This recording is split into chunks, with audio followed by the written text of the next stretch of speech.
જૂનાગઢ તાલુકાના 35 સરપંચે એક સાથે રાજીનામા ધરી દીધા છે। તંત્રની બેદરકારીને કારણે વિકાસના કામો ટલ્લે ચડતા હોવાથી 35 જેટલા સરપંચે રાજીનામા ધર્યા છે। તાલુકા પંચાયત ખાતે મીટિંગ બોલાવી પરંતુ ટીડીઓ હાજર ન રહેતા સરપંચોએ રોષ વ્યક્ત કર્યો હતો। ગ્રામ પંચાયતના વહીવટી કામોમાં જીએસટી સહિતના અનેક મુદ્દે ઘણા સમયથી વિવાદ ચાલે છે।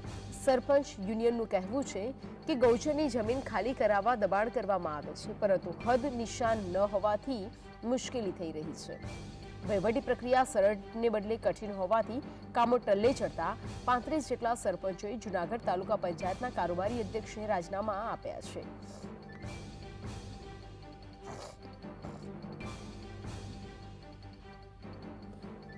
ગૌચરની જમીન સરપંચની સત્તા હોય, જે સરપંચને દૂર કરવાની હોય, પરંતુ ગૌચરમાં ક્યાંય આખા જૂનાગઢ તાલુકામાં હદ નિશાન નથી।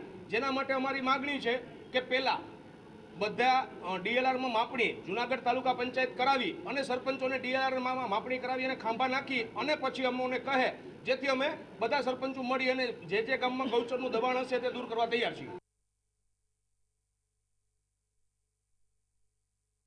અમારા જૂનાગઢ તાલુકાના પંચાયતોના અનેક પ્રશ્નો ટલે સડેલા છે, વિકાસના કામો ટલેલા સડેલા છે।